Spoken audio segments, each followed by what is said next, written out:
got a chance to see Den of Thieves 2, Pantera. Let's talk about it right now.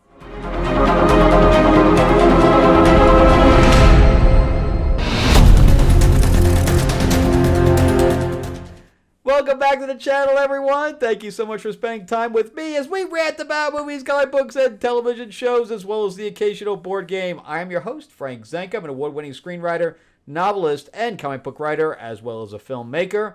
And yeah, I finally finished my schedule, did my dude. That's not dude like, hey, dude. It's called Day Out of Days. That's a listing of things that happen throughout the course of the show. But yeah, I finished everything, sent everything off. So I'm glad that's off my plate until we do the walkthrough of the locations, which will happen next week. All right, but yeah, excited to get back on set. And remember to give me that like, give me that subscribe if you can. And yeah, if you want to share this video out there, I'm not going to complain about that. If you'd like to ring the bell, ding ding, and get notified about when I do reviews, that would be awesome as well. Remember too that I am a writer as well, so if you'd like to read anything that I've written, you can go to Amazon.com and type in my name, Frank Zenka, and you'll see all my books and comics come up, including my sci-fi quadrilogy, Destiny Aurora. It's also on Audible. It's also on Kindle, and as well as hard copy. Which is also been made into a board game and a RPG and a graphic novel.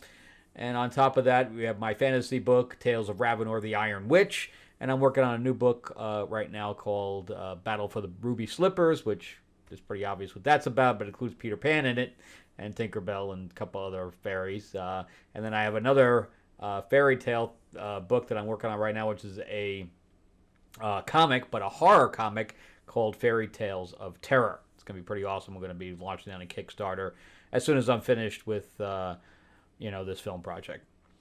The artwork's looking really, really good. I just got to get some covers done. All right, so let's jump into Den of Thieves 2, Pantera. So this is obviously a sequel, and it stars the same main actors. Which is Gerard Butler playing the main role. He is also the executive producer on this one, I believe. And O'Shea Jackson, which is Ice-T's son. I haven't met Ice Cube. Ice Cube's son. I met Ice-T. I have not met Ice Cube. I worked with Ice-T on a film. I also have met O'Shea Jackson. I've been to his house. Not by invitation of hanging out, but when it was COVID, when everybody had to do something because everything was locked down, there was no films to be done or anything like that. So I was driving Uber Eats around LA, and he had ordered alcohol. So in fact, I still have his address written down somewhere. And so I went to his house to drop that off. He has a compound. He doesn't have a house. He has a compound. He had so many cars. It was crazy. But yeah, nice guy though. We chatted for a few minutes. So anyway, this is a sequel to Den of Thieves, which is pretty obvious what it's about. It's cops and robbers situation. And everybody was pretty surprised that this got a sequel because it didn't make that much money. So it was a $30 million film, the first one.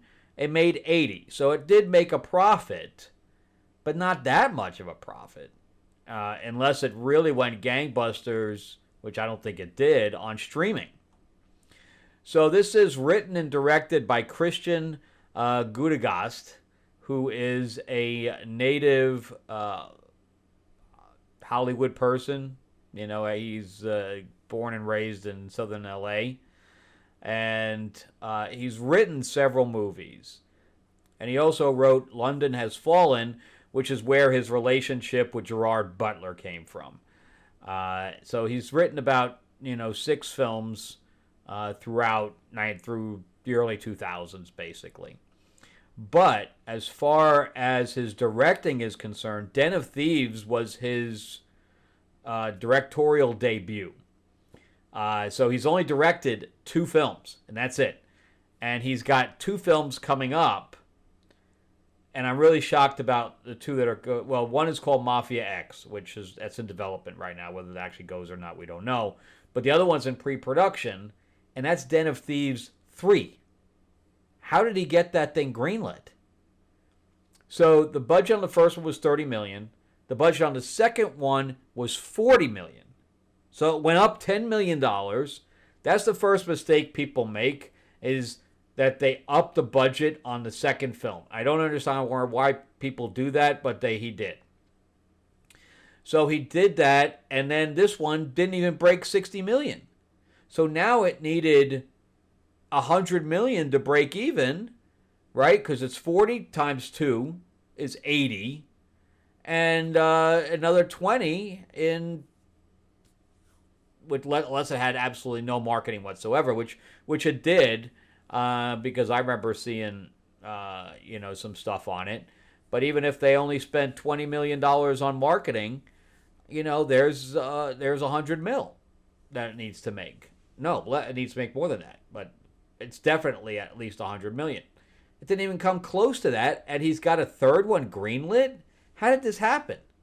How do you lose money and you make another film in the sequence, unless it was a contractual thing?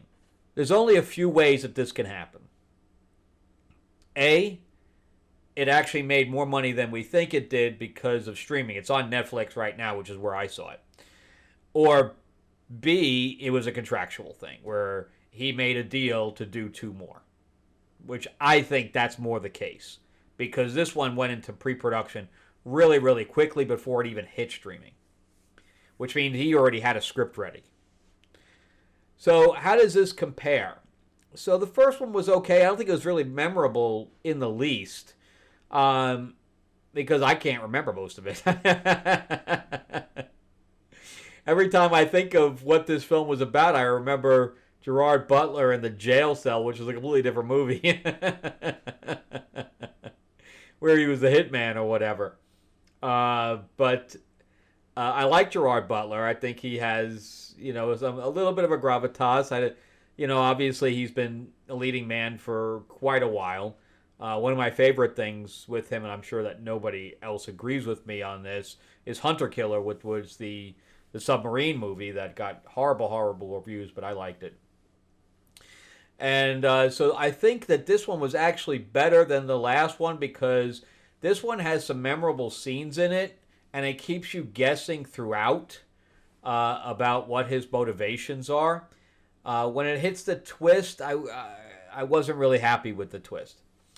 But there's a scene. So he's a cop, cops and robbers, and O'Shea is playing a thief that pisses off the mob. He steals a diamond, a very, very big diamond, which was like amber or something like that.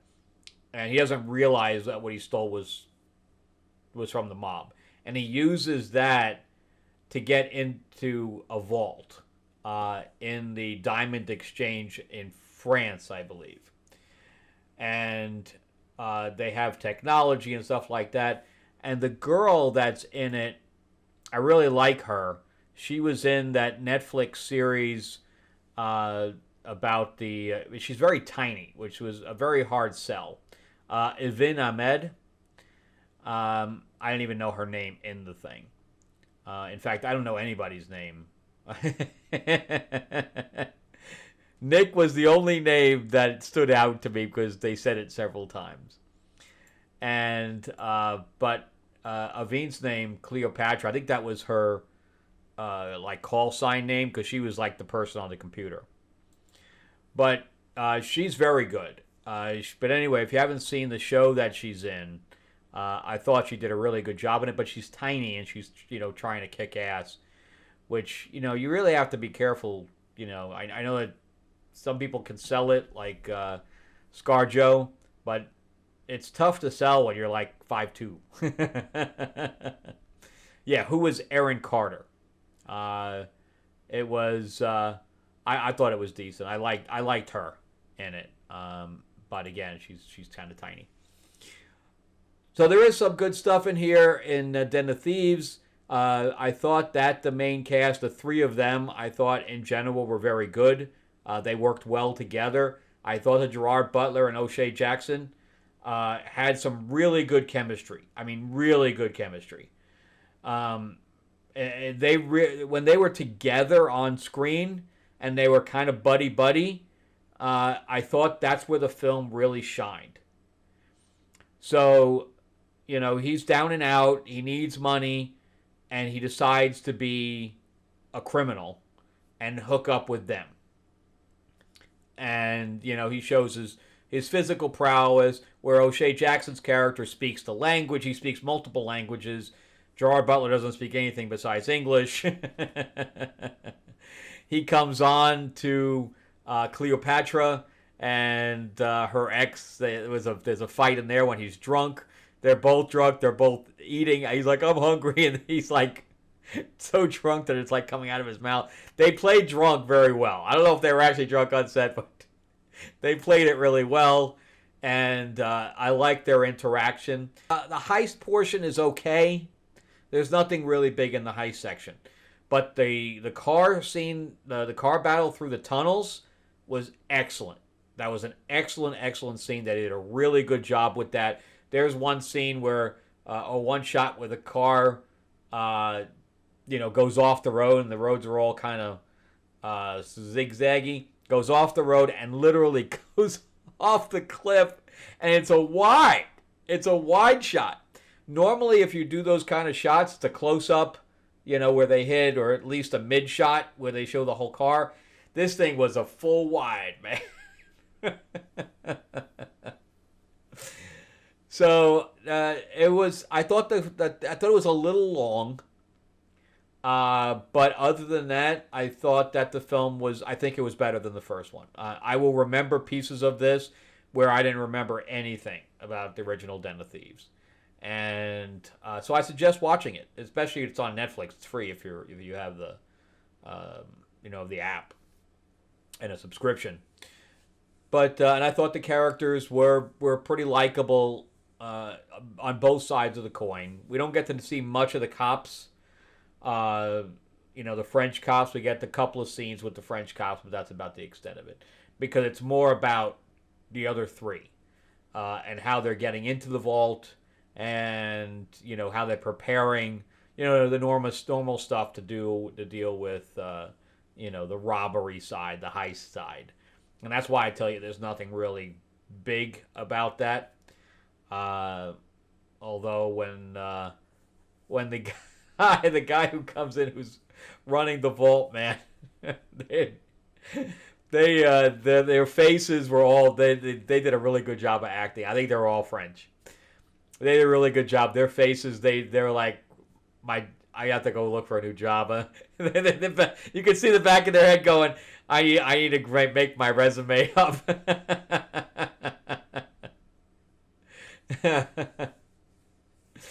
Update that resume. But yeah, I thought it was decent, and it's nothing spectacular. It's just more memorable than the first.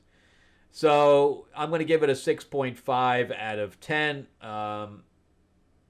Some parts of it are rewatchable. But overall, the movie itself, because again, it's a little long, I don't think the whole movie is rewatchable, just certain parts of it. But anyway, it's worth a watch in general. So definitely check that out. And I'm still wondering why it got a part 3, but I guess we'll find out. I guess we'll find out how it does in the theater. Part 3 of a dwindling trilogy. I don't get it. Anyway, that's it for me. Remember to give me a like. Give me a thumbs up if you can. If you want to subscribe, please ring that bell, ding, ding. And get notified about when I put out new videos. They pretty much come out daily, although when I hit production, that's not going to happen. I'm pretty much going to go 2 weeks without videos going up because I'm be working 12 hours a day and doing call sheets and stuff like that. Also, share this video out there, and I will see you on the next episode. Remember to go to Amazon.com if you would like to check out anything that I've written. Have a great week, and I'll see you in the next one. All right, bye.